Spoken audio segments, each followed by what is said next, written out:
उद्घाटन सत्र में मंच में विराजित कार्यक्रम की अध्यक्षता कर रही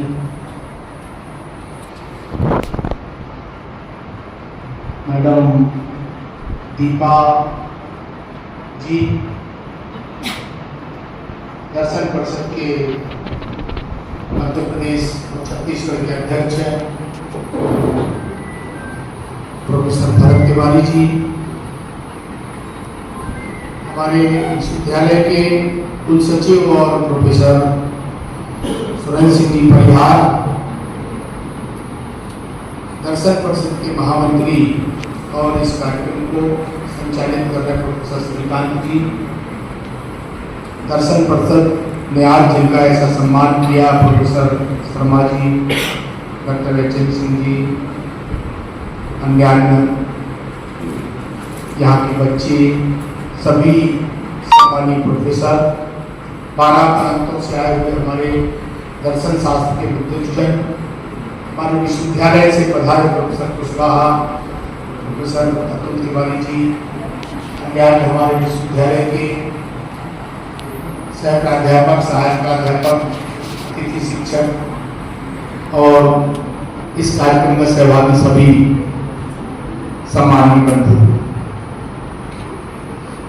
एक विषय को लेके हम ये 2 दिवसीय कार्यशाला कर रहे हैं। देश बदल रहा है, उस बदलते देश के परिदृश्य में वैश्विक परिवर्तन भी जुड़े हुए हैं। उन वैश्विक परिवर्तनों में दर्शन विभाग की क्या भूमिका होनी चाहिए, क्योंकि यदि हम विकास की बात करें और आधुनिक विकास की बात करें तो केवल और केवल इकोनॉमिकल डेवलपमेंट को आज आकलन में लिया जाता है। भारत 5वीं अर्थव्यवस्था हो गया है, कुछ सालों में 3री अर्थव्यवस्था भी हो जाएगा। और जब कोई राष्ट्र अर्थ संपन्नता प्राप्त करता है तो उसके कारण में कोई एक सेक्टर से वो डेवलपमेंट नहीं प्राप्त कर सकता, एक सेक्टर से आगे नहीं बढ़ सकता है। तो भारत के बारे में जब हम देखते हैं तो जहां भारत का निर्यात बढ़ रहा है, आयात घट रहा है, जहां भारत की जीडीपी 7% से ऊपर जा रही है वैश्विक स्तर पर, अन्य राष्ट्रों की 3 से लेकर 5 तक दिखाई देती है, विदेशी मुद्रा भंडार बढ़ा हुआ दिखाई देता है, रेल मार्गों का विकास बढ़ता दिखाई दे रहा है, सड़क मार्गों का विकास बढ़ता दिखाई दे रहा है, कॉर्पोरेट सेक्टर से लेके और इंडस्ट्रियल क्षेत्र तक में डेवलपमेंट दिखाई दे रहे हैं। भारत के नए नए व्यापार क्षेत्र जिनमें सामरिक महत्व के हम युद्ध यंत्रों के उत्पादन में भारत को आगे बढ़ता देख रहे हैं। और जो 3री अर्थव्यवस्था के बाद और आगे बढ़ना है भारत को, तो सेमीकंडक्टर नाम की जिस चिप के बारे में आज हम ज्यादा नहीं सोच पा रहे हैं, वैश्विक स्तर पर 10 साल में भारत टॉप में होगा। आर्थिक विकास में भारत बहुत आगे जाने वाला है।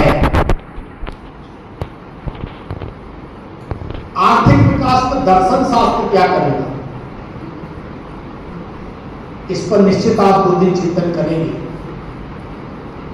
मैं यदि इसमें अपनी बात रखना चाहता हूं तो यह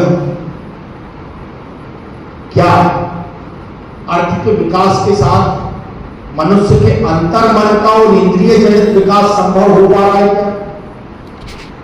यदि हो रहा है तो ये सस्टेनेबल डेवलपमेंट है, सर्वांगीण विकास। अन्यथा ये विकास अधूरा है।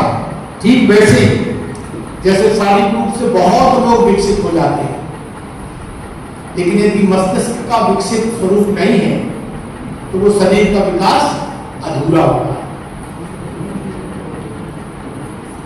तो हमको विचार करना है कैसे हम अपने विषय के आधार पर आगे बढ़कर और देश में एक ऐसा परिदृश्य निर्माण करेंगे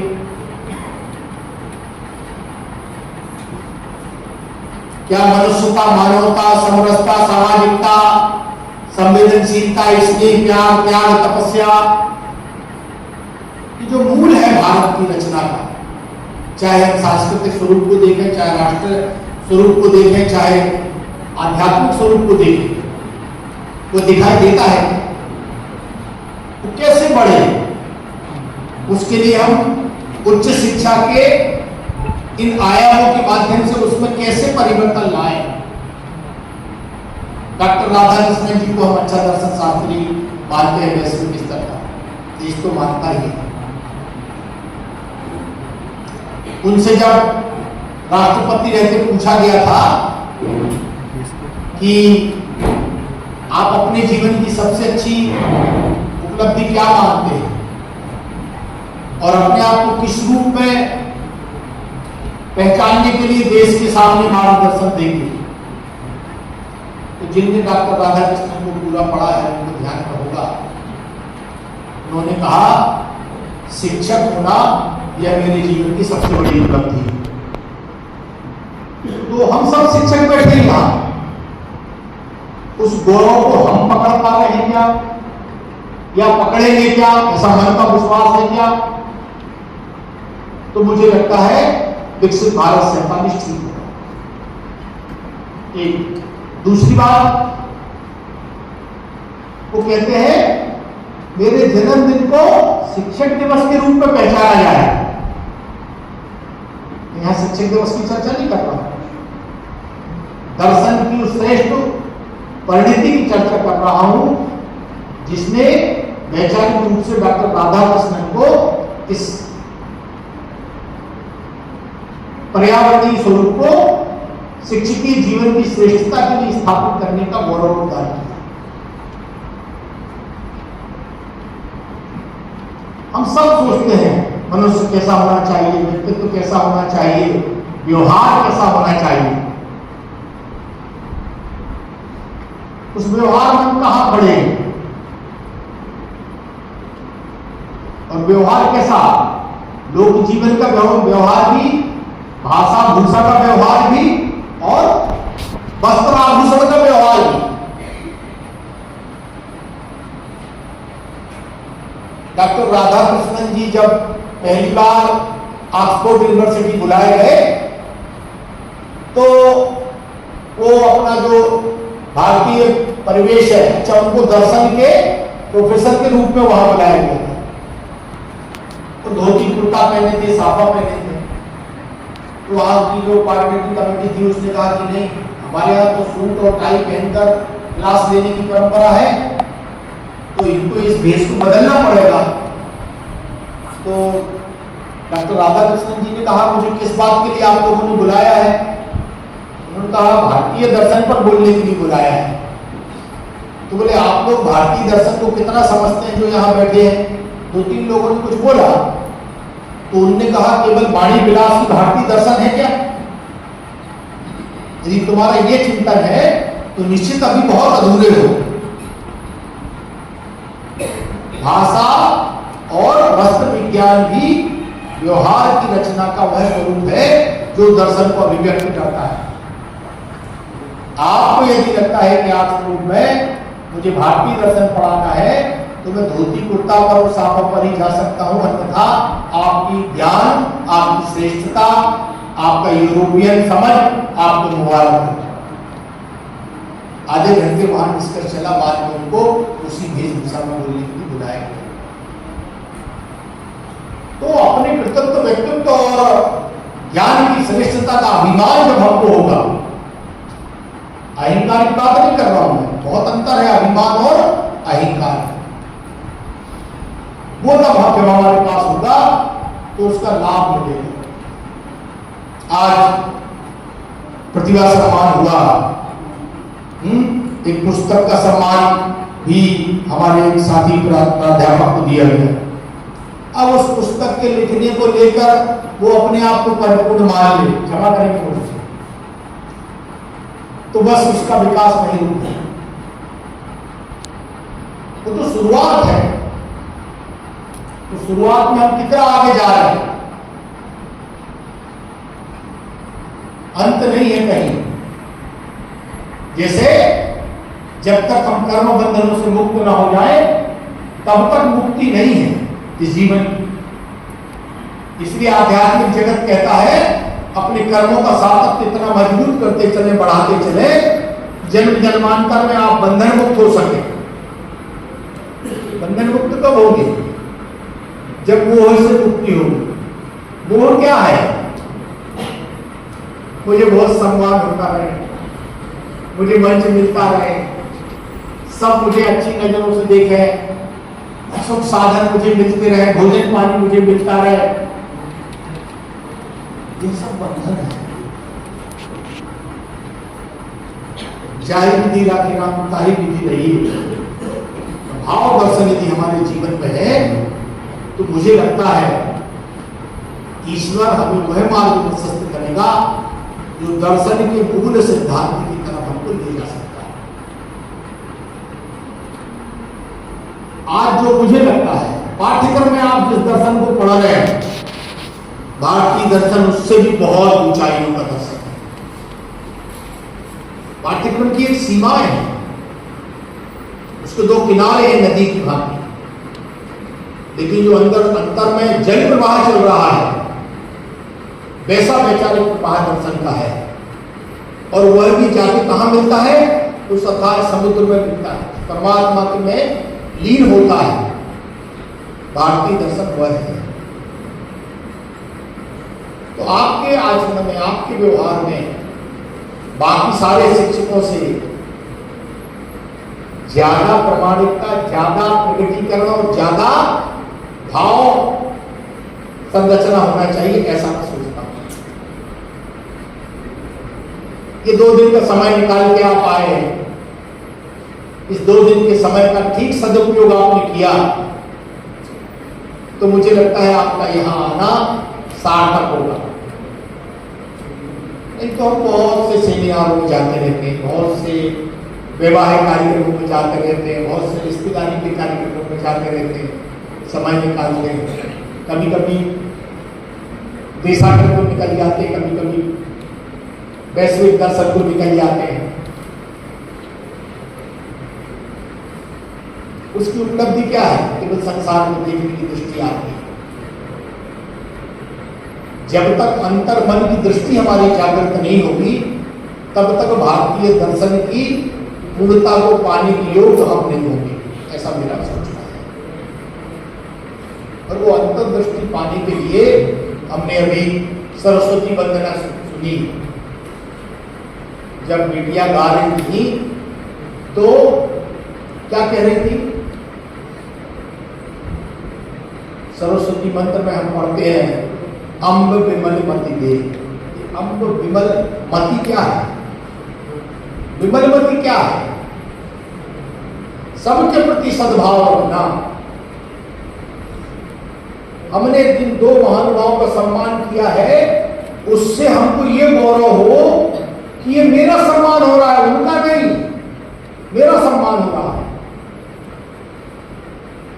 ये अनुभूति होगी तो उस सम्मान के साथ आपका जुड़ना प्रेरणादायी रहेगा और आपका ईश्वर आपको 100% आध्यात्मिक दर्शन की ओर ले जाएगा। लेकिन मुझे क्या लगा, अरे डॉक्टर साहब ने जो भी किया होगा मैं भी बहुत कर रहा हूं। यह जो भाव है यह हमारे अंतर का अहंकार भाव है। इसका श्रवण हो पाया तो विकसित भारत 47 में हम उस भारत को देख पाएंगे जिस भारत को कभी राम राज्य की संकल्पना के साथ राम देखा करते थे। राम का राज्य कैसा था? एक कहानी सुनी होगी आप सबने कथा की, राम राज्य की। एक श्वान जो है उस युग में जानवरों की भाषा समझने वाले और मनुष्य हुआ करते थे। राज दरबार में पहुंचता है राम के और वो कुत्ता कहता है, प्रभु मुझे एक व्यक्ति ने बगैर किसी गलती के दंडित किया है, मुझे डंडी मारी है, लाठी मारी है। तो बुलाया जाता है, ब्राह्मण था, वो स्वीकारता है कि हाँ महाराज मुझसे गलती हो गई, मैं क्रोध में था, पारिवारिक और विरोध होने के कारण अब अविवेकशील था और अचानक मैंने इस पर लाठी मार दी। तो राम ने कहा स्वान को क्या दंड देना चाहिए? तो वो स्वान कहता है प्रभु इनको किसी मठ का मठाधीश बना दीजिए। तो सभा कहने लगी ये तो पुरस्कार हो रहा है, ये क्या बात हुई? तो स्वान बोला नहीं प्रभु पुरस्कार नहीं हो रहा है, जिस वृत्ति के ब्राह्मण है उसके आधार पर इनको अगली योनि मेरे जैसे मिलना है।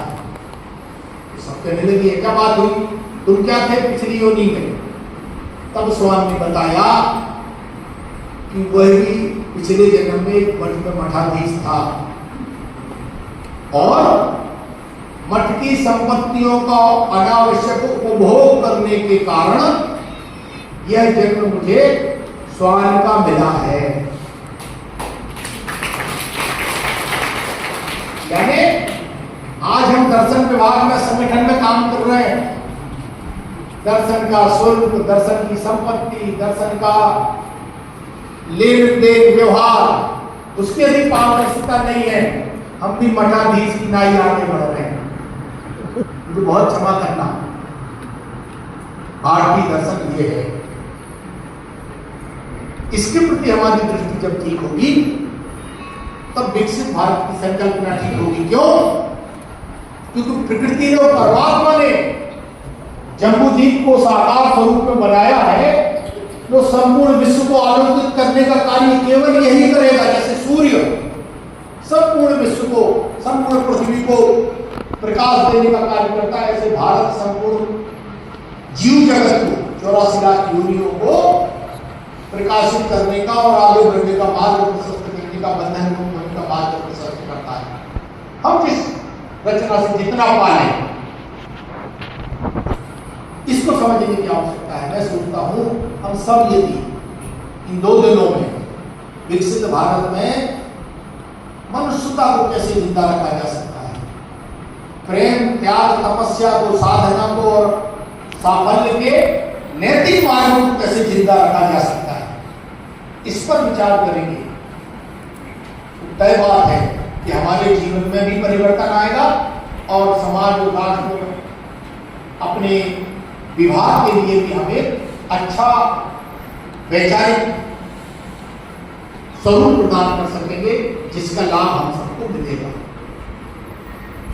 आप सब अपनी व्यक्तिगत कठिनाइयों के चलते इतनी दूर से चलकर यहाँ आए हैं विंध्य की इस पावन भूमि में, जहां अगस्त जैसे ऋषि के अहंकार का समन हुआ, जहां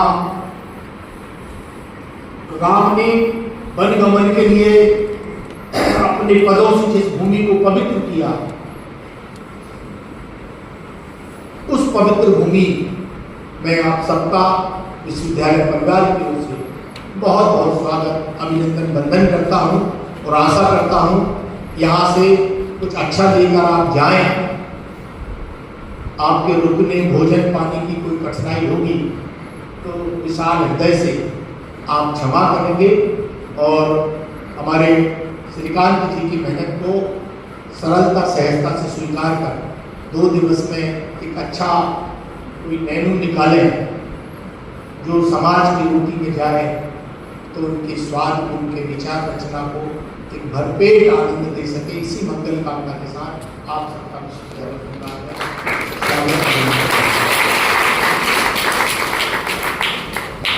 बहुत बहुत साधुवाद सर ने उद्बोधन जो किया तो हमारे भारतीय दर्शन के, हमारे दार्शनिक आचार्यों के गूढ़ शास्त्रीय उद्बोधन से अलग रख कर यदि हम उसे विचार करें तो एक व्यावहारिक जीवन के लिए अति उपयुक्त उद्बोधन और हम सबके लिए मार्गदर्शक के रूप में वह कार्य करेगा। और कहते कहते अंत में हमें भी संबल प्रदान कर गए सर कि भाई कोई गुरु के रूप में मैं कह रहा हूँ, यदि कुछ अनुचित होगा श्रीकांत से तो उसको क्षमा करना। तो सर ऐसे में कार्य करने में हमें आनंद आता है, हमारी ऊर्जा बढ़ती है, हमारी शक्ति बढ़ती है।